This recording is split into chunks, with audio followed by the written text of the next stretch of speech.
All right, today we're going to talk about, guess what, belts. But this is pretty important, especially if you have a 24 RZR XP 1000, the new model, the non-turbo model, or a 24 Polaris Xpedition. Now, considering when this video is made and what Polaris may do in the future, this may still be applicable 25, 6, 7 on down the road, but we'll address that as time comes. So, Hunterworks Belt, I always say best on the planet. Of course, we believe it, and on this particular model, for sure, it is. It offers significant changes to the way that this RZR operates, and I love it. All right, so let's get into that just for a second. So let me give you a little background on the OEM belt. OEM belt, part number ends in 86, I believe, and upside down, 86. Where this belt actually comes from, its original use was a 2016 turbo RZR. They did all this, they spent all this money, they made the belt, they got the molds, blah, blah, blah, all the stuff that goes into it, and then they were wrong.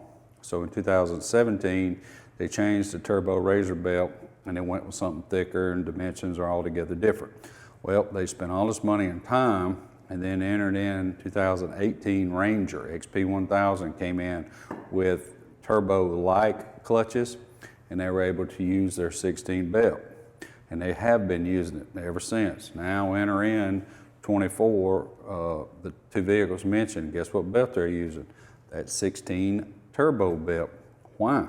Well, that turbo has so much more power, this belt wasn't enough for it, but for these vehicles, it is in their eyes, and they've done spent the money. And also it costs less to produce this belt than the other one. Why? Because they have to pay, believe it or not, by layers of material. If it ended up $5 difference, $5 over 100,000 is $500,000 savings for them, okay?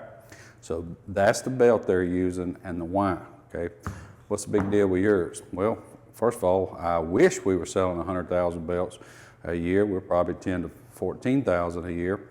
But we don't mind spending extra money. So we are taking our turbo RZR belt that we've been using since we've made a lot of changes, but as far as the belt itself, all the way back to 18, and that's what we've been using on Rangers, XP 1000s for the longest. It is significantly different there in engagement RPM because it's thicker. All right, so trying to give you all this information on that board and you slammed to death. So doing initial testing of everything related to this new clutch in 24 model, I just made a simple swap, left the vehicle stock and checking things out. All right, so initially, right out of the gate, engagement RPM is lower by 200 or 300 RPM. That's, to me, significant. Less belt chatter, it just grabs because it's about 100 thousandths of an inch thicker. Now, where are we talking about? Not top to bottom, but if you'll look, maybe I can get Hunter to zoom in on where these come together. All right, if you'll look right there in between the cogs, like I always say the bottom of the top and the top of the bottom, but the meat of the belt right in there is roughly 100 thousandths of an inch thicker. So you got more belt to grab. Okay, it also means it's going to be a heavier duty belt because it's just more, I don't know, just more belt, okay? So engagement RPM is lowered, less chattering, etc. Cruising RPM, so a lot of people with 24 Xpeditions and some with the RZRs are talking about how loud it is, RPM's up because they changed gearing, etc. I saw about a 200 to 300 RPM difference while cruising at a steady state. It seemed like I was 50, 60 miles an hour. It's been a minute. I was running 7100 and I dropped down to about 6800. It made a pretty nice change in what I heard. A much more pleasant of a ride. Top speed did not change. Top speed RPM does not change, rarely ever, because once the belt's fully shifted out, as long as the clutches are closed, RPM is going to stay more or less the same. What else did change is shift phase RPM, and once again, I was tickled. My OEM belt acted kind of funny on this 24 RZR. When you would punch it, it would run all the way to 8600 RPM, which is just under rev limit, and then tick back down, and then my particular vehicle, and I'm not going to say everybody's like this, would drop down about 8,000 RPM and hold there all the way to top speed. Now that's too low.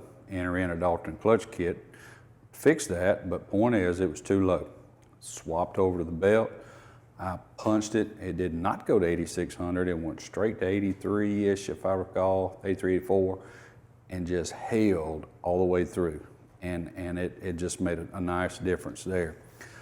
So, with that being said, if you own either one of these two vehicles and you want the features that I just mentioned, plus the fact that over the past 5 years we've been making constant improvements, and you go, well, I had one of your belts in 19. Well, sir, we changed them 4 times since then.